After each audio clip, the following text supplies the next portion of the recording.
संस्कृती भाषांची जननी नव्हे तर अनेक भाषांची खिचडी आहे. जी भाषा ठराविक लोकांसाठी होती त्या भाषेचा अभिमान का बाळगावा? बहुजनांच्या भाषा या बोलीभाषा आहेत.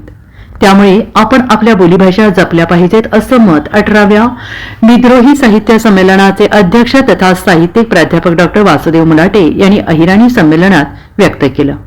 धुळे येथे रविवारी पार पडलेल्या 4थ्या अहिराणी संमेलनात रंगलेल्या कवितांच्या मैफिलीला अहिराणी रसिकांनी भरभरून दाद दिली. अहिराणी साहित्य परिषद धुळे आणि विद्यावर्धिनी सभा धुळे यांच्या संयुक्त विद्यमाने विद्यावर्धिनी महाविद्यालय स्वर्गीय अण्णासाहेब सदाशिव माळी साहित्य नगरी 4थं अहिराणी साहित्य संमेलनाचं उद्घाटन प्राध्यापक डॉक्टर मुलाटे यांच्या हस्ते करण्यात आलं. या प्रसंगी अध्यक्षस्थानी विद्यावर्धिनी महाविद्यालयाचे चेअरमॅन अक्षय छाजेड होते, तर स्वागताध्यक्ष माजी आमदार प्राध्यापक शरद पाटील होते.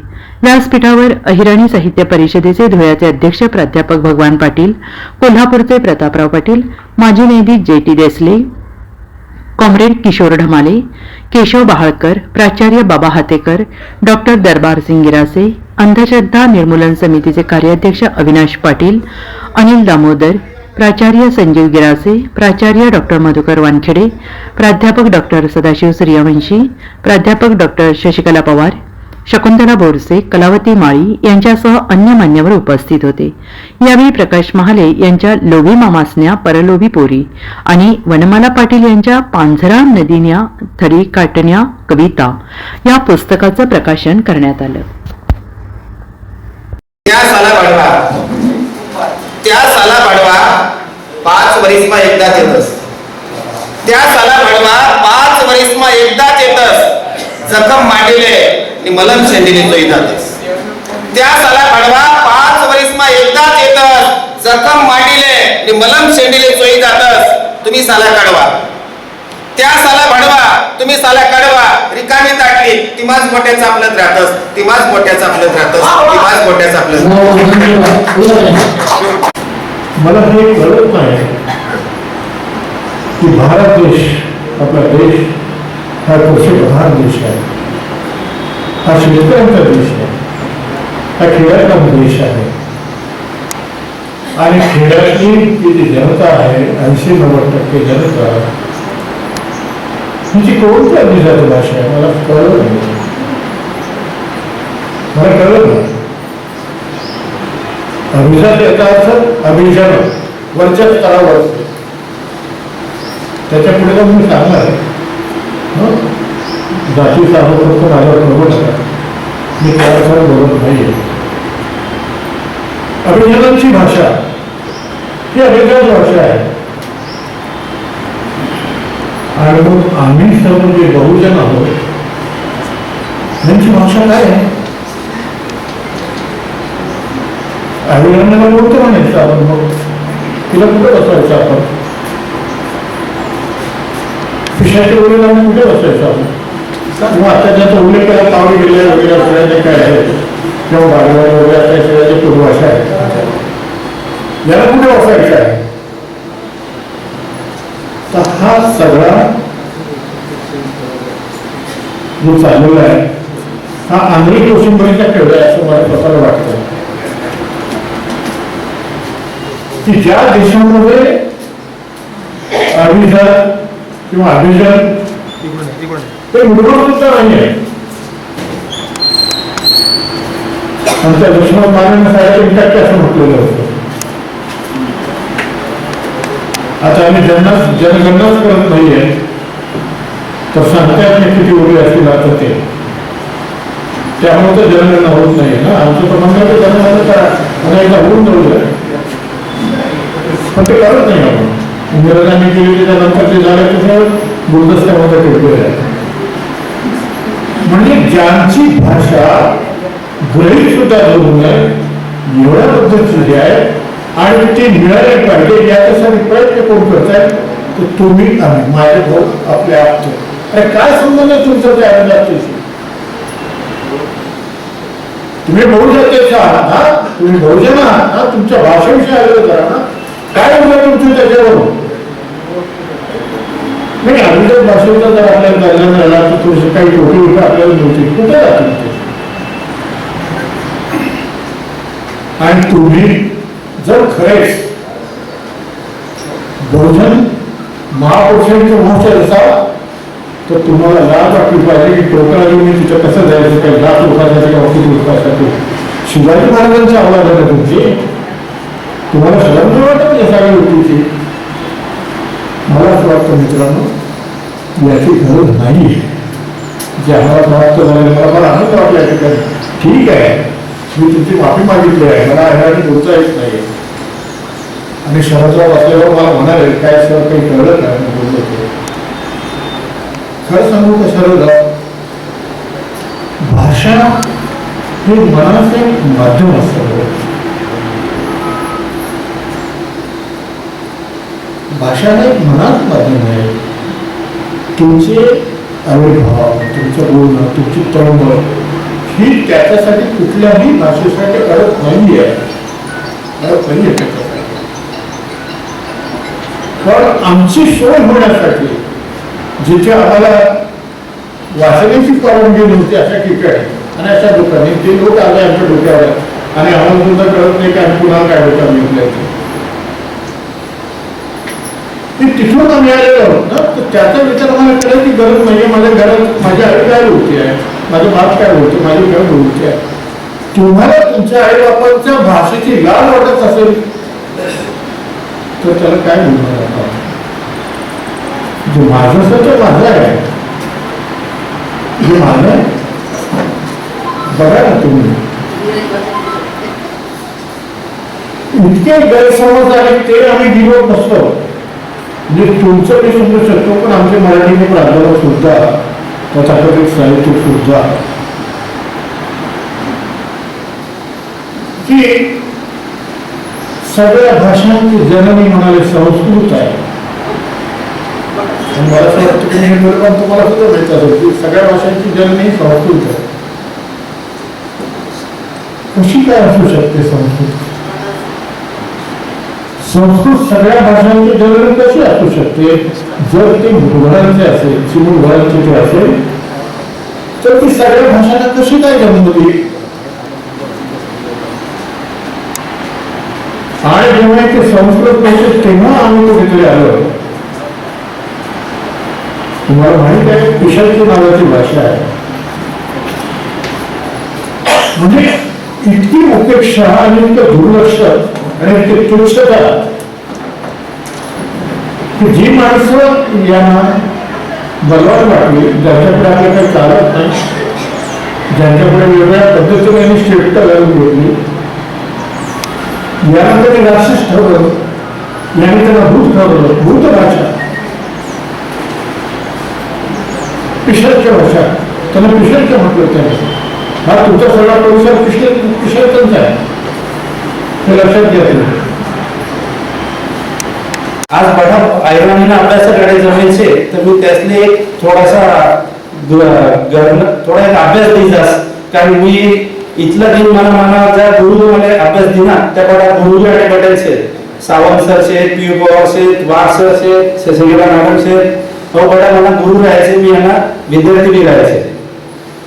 तर ऐराणी माझ्या म्हणणीच येतच त्या अभ्यास फार मोठ्या प्रमाणावर व्हायला पाहिजे असं म्हणून शे. कारण एमबीएना जो अभ्यासक्रम शे तो एमबीएना अभ्यासक्रम आणि ऐराणी मधल्या म्हणी मानव मत शे की ऐराणी मधल्या म्हणी ते एमबीएना जाड पुस्तकांना बदले 2 महिन्यामा पुढं त्यांना पुरं पुस्तक ना काम होईल.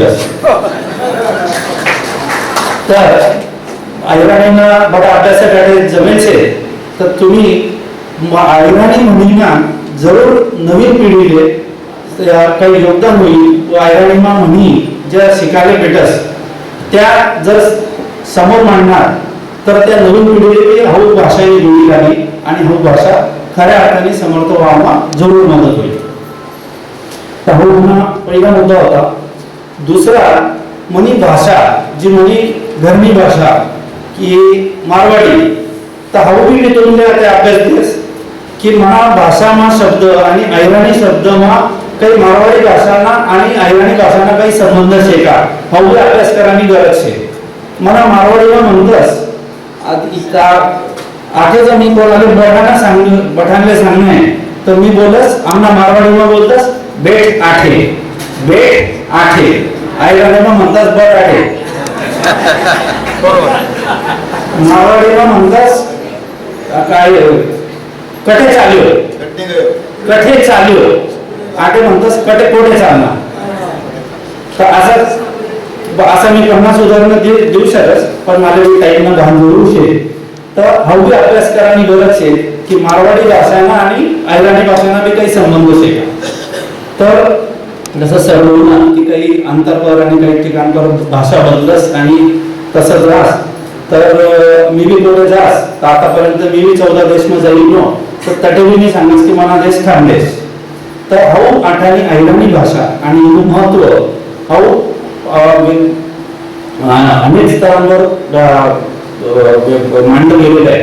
आणि तशा व्यक्तींना तर मी अहिराणीतल्या भाषेतल्या जे खऱ्या अर्थानं आज जे विद्यार्थी अहिराणी भाषा ज्यांची मातृभाषा आहे आणि अहिराणीतलं ज्यांना शिकवलं जाणं गरजेचं आहे त्यांचं दुःख पण मी इथे या निमित्तानं आपल्याशी विशद करू इच्छितो.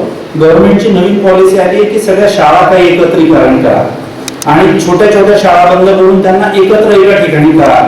मी तोरणमाळच्या धडगावच्या जंगलामध्ये 8 दिवस स्वतः जर्नलिझम मी पत्रकार म्हणून तटे राहायचे. टीव्ही न्यूजनं मी काम करत होतो. ETV, स्टार न्यूज, IDN लोकमतनं मी पत्रकार राहायचे. तर तथे आज ना घडीमा मी आज ना बोली घडण्याचे किमान 2000 विद्यार्थी शाळांना बाहेर जायला हऊ धरून वजस ते शाळा तोरणमाळमा दरीमा तो जो विद्यार्थी शे तो वर जायचं शिकायला त्यांनी शाळा बंद केली. आज 2000 मुलं जर शाळेच्या बाहेर जात असतील आणि आम्ही शिक्षा मेरी शिक्षा सबके लिए शिक्षा असं जर बोलत असणार तर आज आपल्याला सगळ्या अहिराणी भाषेच्या अभ्यासकांना आणि आपल्याला एक समाजातला एक जबाबदार घटक म्हणून आणि शिक्षण क्षेत्रातला जबाबदार घटक म्हणून आपल्यालाही या गंभीर विषयाकडे डोळे झाक करून चालणार नाही. आणि या विषयावर आपल्याला सर्वांना खूप सिरियसली लक्ष देण्याची गरज आहे की इतकी मुलं जर शाळेच्या बाहेर जाणार असतील नवीन मुलं शाळेत येणं तर दूर जी मुलं शाळेत आहेत 4थी 5वी पर्यंत शिक्षण झाली ती बाहेर जात आहे. सरांच्या बोलण्यात होतं की मातृभाषेतून शिक्षण दिलं जावं. आम्ही पाहिली बालमंदिरच्या पहिलीच्या पुस्तकात हा बाळाचा ताट हा बाळाचा गडू हा बाळाचा पाठ कोणत्या मुलांना अहिराणीतल्या मुलांना आदिवासी भागामध्ये पाठ बघितलाय. अशा अनेक गोष्टी शिकवल्या जात आहेत आपल्याला की त्याला कधीच शिकायला मिळाल्या नाही. आणि इंग्रजी मीडियम मध्ये आम्ही आमच्या मुलांना पाठवून जॅक अँड जिल वेंट ऑफ द हिल शिकवतो आणि त्याने ते जॅक अँड जिल पण बघितलं नाही आणि वेंट ऑफ द हिल पण बघितलेलं नाही. आणि असं कुठंतरी आपल्या मुलांना आपण कुठल्या तरी वेगळ्या चक्रात फसवत जातो. आणि माझ्याकडे काही मुलींची मी जेव्हा इंटरव्ह्यू घेतो माझ्या ऑफिससाठी तेव्हा लक्षात येतं की दळ्याला मराठी येत नाही दळ्याला अहिराणी येत नाही आणि इंग्रजी मीडियम शाळेतून शिकून इंग्रजीही येत नाही. तर मग नेमकी हा भाषा शिकला काय आणि हा एकमेकांची आता आयुष्य पुढच्या आयुष्यात कसं कम्युनिकेट करेल आणि कसं एकमेकांशी संवाद साधेल. मी संवादशास्त्राचा विद्यार्थी मी bachelor of communication in journalism आणि master of communication in journalism याच महाविद्यालयातून शिकलो. आणि त्याच महाविद्यालयात मला आज असं या विषयावर असं बोलावं लागतं याची जरूर खंत आहे. याचं कारण मला जर अहिराणी शिकलो असेल आणि अहिराणीची गोडी जर कुठे वाढवली असेल तर औरंगाबादला तिकडे एकदा मराठी साहित्य संमेलन असताना माझ्यावर ETVने जबाबदारी दिली होती की बहिणाबाई चौधरी तुमच्या तिकडचे आहेत तर अक्षय छाजेड तुम्ही त्याच्यावर बहिणाबाई चौधरीवर स्टोरी करा. तर मी बहिणाबाई चौधरीच्या माहेरी आणि सासरी जाऊन त्यांच्याबद्दलच्या सगळ्या कविता त्यांचं अगदी आज त्यांच्या चपला पण आहेत आणि त्यांचं जातं पण आहे आणि सगळ्या गोष्टी आहेत त्याने स्वतः अभ्यासल्या. तिथे गेलो त्यांच्या सुनबाई पण भेटल्या त्यांच्या सुनबाई पण ती ओळी म्हणतात आणि त्यांच्या कविता म्हणतात. आणि बहिणाबाईंच्या जर अहिराणीतल्या कविता म्हटल्या ऐकल्यानंतर वाचल्यानंतर त्यांच्या आणि काही वेगवेगळ्या माध्यमातून त्यांच्या ऑडिओ कॅसेट्स पण आहेत भाषणं पण आहेत आणि कविता तर सगळ्यांच्या पर्यंत आपल्यापर्यंत पोहोचलेल्या आहेत. तर अशा वेळी जर आपण अहिराणीची खऱ्या अर्थानं सेवा करू इच्छित असाल तर आज साहित्य संमेलनातून अहिराणीतून साहित्य संमेलन असं ते वेगवेगळं हे मुख्य एक प्लॅटफॉर्म आहे. पण अशा वेळी वेगवेगळ्या माध्यमातून जर आपण अहिराणीची खऱ्या अर्थाने सेवा करू शकलो तरच मला वाटतं की आपण त्या भाषेशी. सर आपण सांगलं की संस्कृत प्राकृत दास सूत्रांची गुलामगिरी या पुस्तकमा कॉम्रेड शरद पाटील सरसनी 4था प्रकरणमा हा मुद्दा स्पष्ट करायचा तो मला एका चांगला सोडत कोणा धर्मामध्ये सांगा संस्कृत भाषा लोक बोलतात, तुम्हापैकी बटेल लोक नाही कोणा धर्मात संस्कृत भाषा बोलावं आणि मला सांगा मी बोलणं बंद करते. मला सांगा तुम्हापैकी कोणा धर्मात प्राकृत भाषा म्हणजे बोली भाषा बोलावं. प्रत्येक धर्म बोली भाषांनाच आपण बोलतो. किमान बोली भाषांमध्ये प्रत्येक माणूस त्यांनी बोली भाषांना विचार करत मानवची भाषांना विचार करत जी भाषांना शपथ देत ती भाषा त्यांनी विचार प्रेरणा तो आणि त्यांना माध्यमातून आपलं साहित्य आपला विचार आपला देश घडत आणि म्हणजे काय सांगितलं सांगण्याचे आणि ही भूमिका डॉक्टर दादो बोसे दादो अण्णांची होती आणि माझे सांगणं महत्त्वानं वाटतं. आणि हे मुद्दा पण प्राध्यापक शरद सर जी मांडा की हे न्यायालय संस्था दिखाल नको न्यायालय संमेलन दिखाल नको पण मला एक मुद्दा आवडीचं सांगणं असे पहिलं अहिराणीनं साहित्य संमेलन एक पेपरना वर्धापन दिना निमित्त खास जे कवी संमेलन होईन ते पहिलं अहिराणीनं साहित्य संमेलन अंमळनेर तालुकामा मांडई आवले होईन त्यांना अध्यक्ष होता राजा महाजन सर ज्या नगर देवळाला होता विद्यापीठले आज नक्कीच ते राजा महाजन पहिला साहित्य संमेलनाचा अध्यक्ष होता. दुसरं साहित्य संमेलन होईना अहिराणीनं कासारा गावात बडा लोकांनी पुरणपोळीनं जेवण बनवणारा गावाला लोकांनी पुढाकार दिला आणि अहिराणीनं दुसरं साहित्य संमेलन लिहिलं आणि त्या दुसऱ्या साहित्य संमेलनाचा अध्यक्ष कोण होता मला सांगायला आनंद वाटत ज्यांना नाव नाट्य एक साहित्य नगरी वैगैरे जी साहित्य परिषद आदरणीय माजी आमदार स्वर्गीय सदाशिव अण्णा माळी यांनी निर्माण केली त्या सदाशिव अण्णा त्या दुसरा साहित्य संमेलनाचा अध्यक्ष होता. तिसरं साहित्य संमेलन होईना चाळीसगावचे अखिल भारतीय अहिराणी साहित्य संमेलनाचा ज्यांना अध्यक्ष होता ज्यांनी शब्दकोश काळा व्याकरण नमूद करत दादो बोसेंची भूमिका पुढे लिहिली आहे त्या डॉक्टर रमेश सूर्यवंशी यांनी या अध्यक्षकाल तिसरा अहिराणी साहित्य संमेलन होईना. चौथं अहिराणी अखिल भारतीय अहिराणी साहित्य संमेलन होईना नाशिकमा ज्यांना अध्यक्ष होता डॉक्टर शकुंतला चव्हाण ज्यांना नवरा ज्यांना घरगडी ज्यांनी पहिलं साहित्य संमेलन मांडले लेवानी भूमिका निभावली होती त्या डॉक्टर शकुंतला चव्हाण चौथा साहित्य संमेलनाचा अध्यक्ष होता. पाचवा साहित्य संमेलन होईना धुळ्याले हिरे पवनले होईना ज्यांना अध्यक्ष होता सुभाष नाना आयरे ज्या बुधनापुराणी माताना माध्यमातून अहिराणी प्रचार प्रसार करायला काम करतात. सहावं अखिल भारतीय अहिराणी साहित्य संमेलन होईना धुळ्याले हिरे पवननाथ होईना ज्यांना अध्यक्ष होता आपण डॉक्टर ज्यांनी खानदेश रतन लिखा त्या रमेश बोरसे होतात. आणि सातवं अहिराणी अखिल भारतीय अहिराणी साहित्य संमेलन आते निर्णय होईना ज्यांना अध्यक्ष होता डॉक्टर सुधीर देवळे ज्या दिव्यांग क्षेत्रात बहुजन समाज क्षेत्रात म्हणजे जो एकूण प्रवाह सगळ्या संस्थांना माध्यमातून सर्व खानदेशी लोकांना माध्यमातून अहिराणी भाषिक लोकांना माध्यमातून जो प्रवाह चालू आहे ज्या प्रवाहात दुसरा संमेलन अध्यक्ष सदाशिव माळी होता तो विचार तो प्रवाह खानदेश साहित्य संघ आणि मी मनासोबत सर्व खानदेश साहित्य संघाला पदाधिकारी सर्व उत्तर महाराष्ट्रातला नाही खानदेशना नाही तर खानदेशना बाहेर अहिराणी भाषिक लोक राहतात तो प्रवाह तो विचार सदाशिव अण्णांना पुढे निवडला काम त्या ठिकाणी राहणार म्हणजे नाही काही वेगळा मार्ग आहे असं काही सांगायची गरज नाही तो म्हणायची गरज नाही आणि एकत्रच आहे. तुम्ही 6वं साहित्य संमेलन 7वं साहित्य संमेलन ही पत्रिका देगा त्याला तुमले धर्म अहिराणीच्या पालख्या नाव येत तर ते सगळ्या संस्थांना नावे छापायचं. खानदेश साहित्य संघ अहिराणी साहित्य परिषद अहिराणी कस्तुरी मंच खानदेश उत्तर महाराष्ट्र खानदेश विकास मंडळ असं ज्या ज्या संस्थांनी अहिराणीसाठी काम करायला या पालख्यामध्ये त्या पत्रिका तुम्ही देता तुमले धर्म येईल की काही सर्वांचे सोबत निसन चालणारी भूमिका शे आणि ती खानदेश साहित्य संघ करायला आम्ही सर्वजण करायला आपण सर्वजण करायला त्यामुळे आई वेगळं ते न्याय असं काही नाही सर्व एकंदर शेतात आणि जर तुम्ही आले जसं सर्वांनी आव्हान करत तसं मला एक आव्हान करणार सर्वांनी सांगा मी आज खानदेश साहित्य संघाला सर्व संस्था विसर्जित करत सर्वांनी एक शिखर संस्था निर्माण करा आपण सर्वांनी आपल्या सगळ्या संस्था आपल्या सर्व डॉक्टर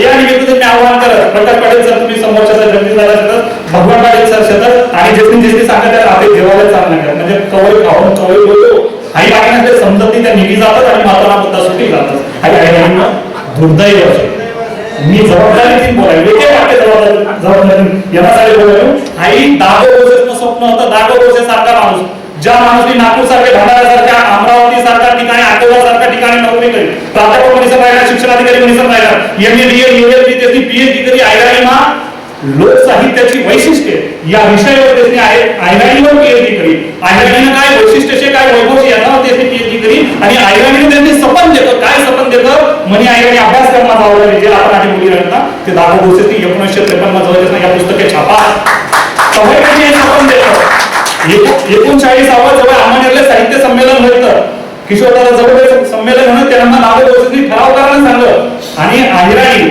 म्हणजे जी बोली भाषा आहे तिना अभ्यास सुरू व्हायला पाहिजे आयरणी जसं आपल्या आदिवासी भाषांना जसं आपण जो काही उल्लेख करा मला तर सांगायला नाही आनंद वाटत की आयरणी काय लोक आयरणी काय भूमी काय आयरणी ना 12 बोली भाषा बोलती माहिती पीएचडी ना ग्रंथांना नाव ओळखली लिखेल છે आणि તે ઝેરોક્સ ને આઈટી ના સમૂહ છે તેના પીએચડી ના ગ્રંથની ઝેરોક્સ છે જેમાં તે સામે છે કે આઈઆઈટી ના 12 બોલી ભાષા છે જેનામાં તમને આઈઆઈટી હોય મધ્યવર્તી આઈઆઈટી ધુળા અંબાના ચારિત્ર પારવા આઈઆઈટી બોલવા બાલવાની છે जी बालवानी असणारे पटाला बोलावं जी बालवानी भाषांना बोलणारा चोपन्न राजा व्हायला शिवाजी महाराजांना सुरुवाती लुटणा करत होते खजिनाला त्या बालवाना राजांनी आदेश सामाई केला आणि राजा राजधानीला गौरव आहे आणि त्यासना पश्चात जवळ खजिना पोहोचवण्याची जबाबदारी होती ती बालवाना राजाची होती त्या बालवाना राजा चोपन्न राजा बालवानी भाषा बोले एवढं तरी इसवी सन 249 मा जी नाशिक आज नाशिक 25 महिन्याचं जे ठिकाण महिलावर ते गोवर्धन गाव पांडवलेखना लिखेल છે म्हणजे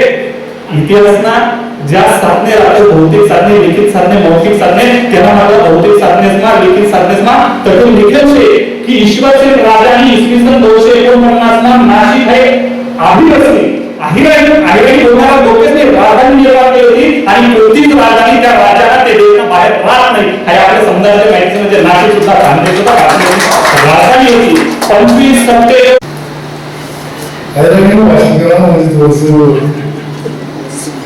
काम करते कसं आहे सगळीकडे जायचं काही काही शब्द असतील काही स्टाईल ती स्टाईल पण आहे म्हणजे माणूस जसं धर्माला माणूस तशी भाषा असते पण ती स्टाईल बदलली बरोबर मला असं वाटतं की पुढे हळूहळू असा प्रयत्न करून की आयरणी जास्तीत जास्त फक्त आयरणी साहित्य संमेलनमा नाही इतर ठिकाणी आयरणी भाषा आणि वापस आम्ही माझा आवाज चौथं आयरणी साहित्य संमेलन आम्ही धुळ्यामध्ये ते चौथं नाशिकला वेगळं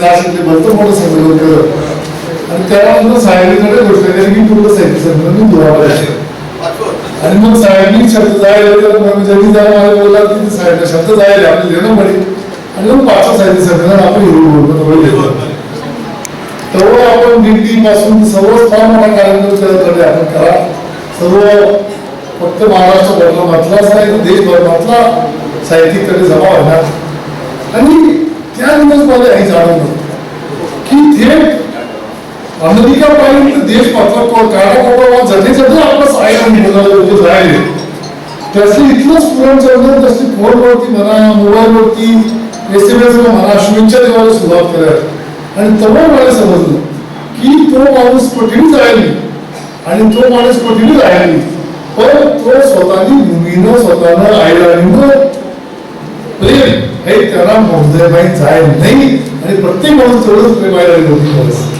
आणि त्यामुळे काही भाषा पद्धती जगायला पाहिजे काही भाषा पद्धती मोठी व्हायला पाहिजे काही भाषा अजून पुढे जायला पाहिजे आणि नुसतं साहित्य संमेलन दिसत नाही तर मागे मी एक असा विचार परत करा होता ते मला खूप आनंद वाटत आहे की शरद पाटील सरकार लोकांनी थोडंसं अजून जास्त पुढाकार झाला आणि त्यामुळे आपले सर्वांनी मीच नाही काम करत हे एका दुःखाचं काम नाही आहे समाज हे सर्व मीच आपलं लग्न आणि त्याला एक असं काहीतरी व्यासपीठ आपलं निर्माण करणं पडेल की ज्याला हाही तुम्ही भाषा अजून बदल व्यवहार करतो आपले काय करता येईल मागे विचार करा पाहिजे गुन्हा होता की आपण मंडळ स्थापन करावं आणि त्या मंडळ वापर आपण आयराणींना संपूर्ण देशभरातलं जेवढं साहित्य तयार होऊन राहिलं हाही सर्व साहित्य एक जागावरती तयार आणि एक जागावरती ती सगळीकडे प्रकाशित व्हायला पाहिजे म्हणजे प्रत्येक आयराणी भाषिकना मोबाईलपर्यंत त्याला बरं होतं काही साहित्य पोहोचायला पाहिजे म्हणजे तेव्हा कुठेतरी आपण त्याला जास्त प्रकारे आपण आयराणीने काम करू शकतोच मला असं वाटतं की आज शरद पाटील सर भाषण विषयात पण ऐकत आहे शरद पाटील सरांनी या विषयामध्ये पुढाकार घेणार तर आम्ही सर्वांना व्यासपीठावर जेवढा भाषण देत सर आम्ही तुमच्या पाठीमागे प्राकृतिक तुम्हाला सर असं बोलली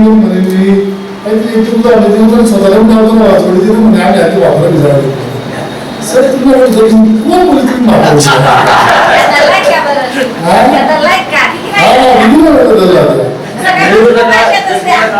आम्ही स्टेजवर बसलो समजा आनंद बसला कोवळी तुमचा होता परिषद झाली होती आता वर तुम्ही मला आम्हाला चॉकलेट दिलं आहे तुम्ही ऐकलं होतं दहावीला म्हणून नका तुम्ही पुढे वाढलाय आणि आम्ही सर्वांना आम्ही उभं असतो इंग्लिशमध्ये अशी म्हण आहे लाईफ बिगिन्स ॲट 40. त्यामुळे हे फक्त 25 वर्षाचे आहे. चंदन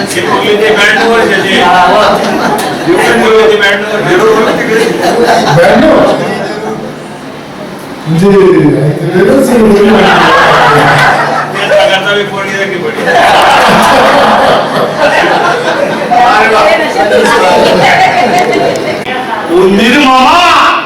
उंदीर मामा कर्मा ठेवत नाही दादा ठेवत नाही हुंडा बिना लग्न लावत नाही दादा लावत नाही 2-4 मुली पोरले दाढी वाडा खाली गया मुली तोडी अहो वाडा खाली गया मुली तोडी सट्टा बिगराव राहत नाही दादा राहत नाही हुंडा बिना लग्न लावत नाही दादा लावत नाही.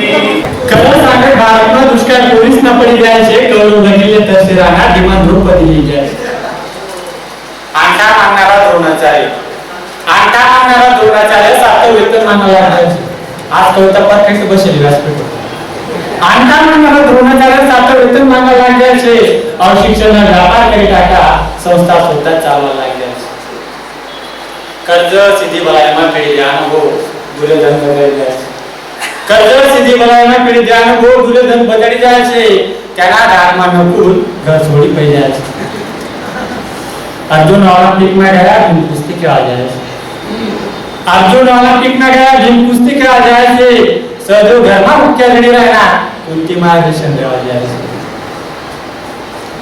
दुर्योधन निवडणुकीले शिवबाबर आणि धर्मराजा पक्षामध्ये उभा राहायचे.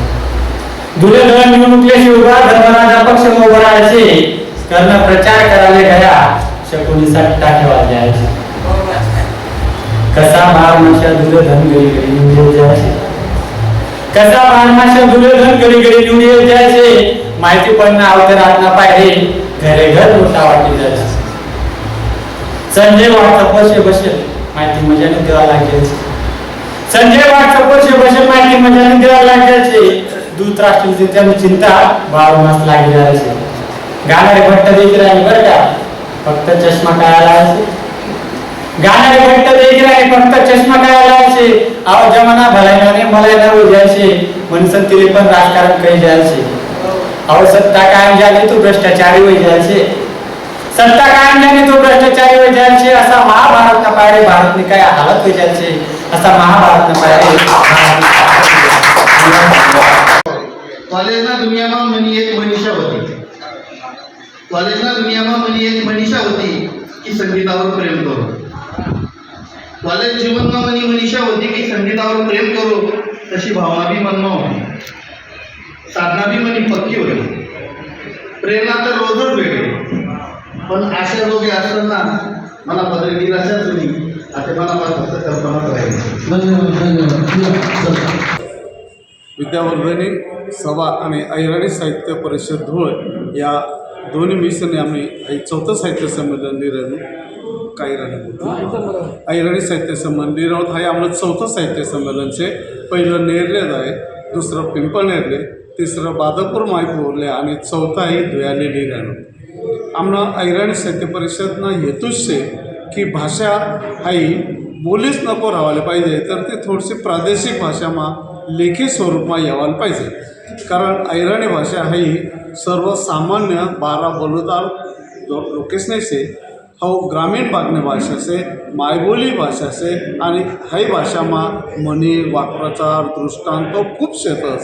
जवळजवळ 1031 म्हणी शेतीस आणि पावलं पावलं ते वाक्प्रचारच बोलतस. आणि हाई असे आपले अहिराणी फक्त बोली नको राहायला पाहिजे तर ते लेखी स्वरूपમાં येवायला पाहिजे. हा खरा आमचा प्रयत्न आहे. मनीषाने अहिराणी साहित्य परिषद मार्फत आम्ही दरवर्षीले लेखक असले पुरस्कार देतस. आमना भाषा लोकेशने ठेवी ठेवले आणि त्यांना येणारा व्याजवर आम्ही दरवर्षीले एक लेखकले 2100 रुपये रोख त्याला सन्मान चिन्ह आणि त्याने जी साहित्यकृती ते त्या साहित्यकृतीनं समीक्षण असं दरवर्षीतले 7 टोके आणि असा आम्ही ऐराणी कथा कादंबरी कविता समीक्षा किंवा कोणी संशोधन किंवा कोणी आणखी काही करी होईल त्या सगळंच असा साहित्यिक असले आम्ही पुरस्कार देत असतो. खरं म्हणजे असं आहे की काही लोकांना असा समस्या आहे की ऐराणी भाषा ऐराणी काय से लोक कोठे चालणार चंद्रावर चालणार मंगळावर चालणार तुम्ही काय पण खानदेशने जे उत्पत्ती से जो खांडव देश कानबाईना देश आणि या कानबाईना गाणा घट्यावरना गाणा किंवा झोक्यावरना गाणा एवढावरच ऐराणी नाही आहे तर ऐराणी आई मन बातले हृदयने संवादनी भाषा आहे. आपले माय पहिलेपासूनच माय काय शिकवलंस आणि ते आपल्या लवकर ध्यानमा येस मम्मी डॅडी लवकर ध्यानमा येत नाही आणि हाई म्हणी माय आणि हिने जी बोली भाषा से हिनामा प्रेम शे संवाद शे आणि खूप काही असं ज्ञान शे कारण बोलानी कला आहे आणि हाई माय आपले ज्या वेळेले चांगलं शिकायला संस्कार देस त्या संस्कार आता या पुन्हा पिढीले टिकायला पाहिजे कारण काही लोक म्हणतात ऐराणीले व्याकरण नसे मित्र व्याकरणने गरज नाही तुम्ही भाषा बोला भाषामय व्याकरण निर्माण होस व्याकरण पहिले कधी तयार होत नाही आणि मनुष्याने हाही आमना दृष्टिकोन शे की ऐराणीमा जास्तीत जास्त बोलणारा ऐराणीमा जास्तीत जास्त लिखणारा आणि या लोकेसले प्रोत्साहन द्यायला पाहिजे त्यासाठी ऐराणी साहित्य परिषद दरवर्षीले असं साहित्य संमेलनलेस आई आमनं 4थं साहित्य संमेलन आहे. या साहित्य संमेलनले आम्ही सदाशिव अण्णा साहित्य नगरी नाव दिले कारण त्या पहिला साहित्य आपल्या ऐराणी साहित्य समितीनं त्या अध्यक्ष होतात आणि कुंभार गुरुजी साहित्य विचार मंचचं नाव असं दिलं की बना कुंभार गुरुजी या ऐराणीमा कीर्तन करेल ऐराणीमा बोले ग्रामीण भागमा जाय आणि मग त्या कीर्तनकारांना ज्या पैसा भेटेल त्या शिवाजी संस्थाला देत असा त्याग करणारा माणूस आणि ज्याने ऐराणी जपणूक करी त्याच्याकरता मी त्याचा विचार मंच नाव द्यायचे.